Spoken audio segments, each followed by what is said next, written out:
Chrisley Knows best alum. Lindsie Chrisley is crying over selling her memories. She has had a struggle over the last several years as she ended her marriage. Then, her parents went off to prison, which further alienated her from her siblings. Now, a big chapter in her life is closing, and she has all of the feelings.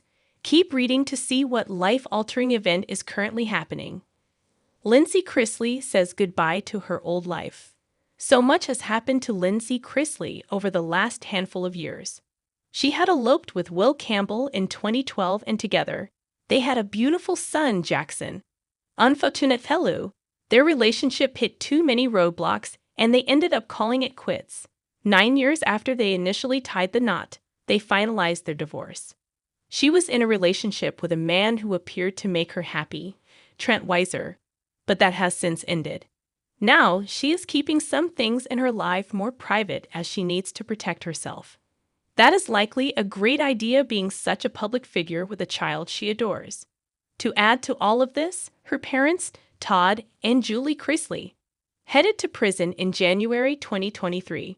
Prior to this, they came together with her sister, Savannah Chrisley, and the family felt united. Then, Savannah turned on Lindsie, blaming her for their parents' incarceration, which was a total of 19 years.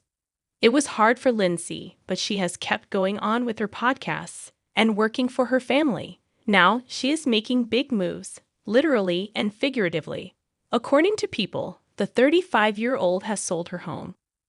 She shared the huge news on the Thursday, November 7th episode of Coffee Convos, which she co-hosts with teen mom alum Kylene Lowry. While talking about it, Lindsie Chrisley had this to say. Admittedly, she was unsure if she could go into the office as she felt she looked insane.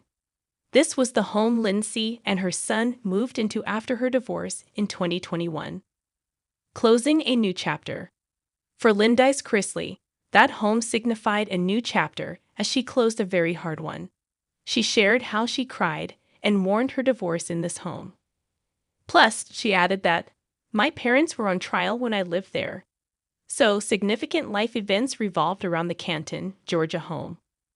Luckily, after going through 15 pages, she signed the papers and it was done.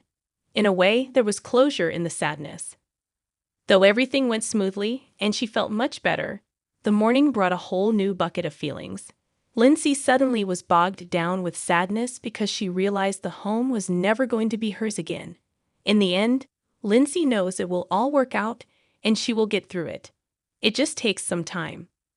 Do you understand Lindsie's sadness despite being ready for the change? Let us know your thoughts in the comments below.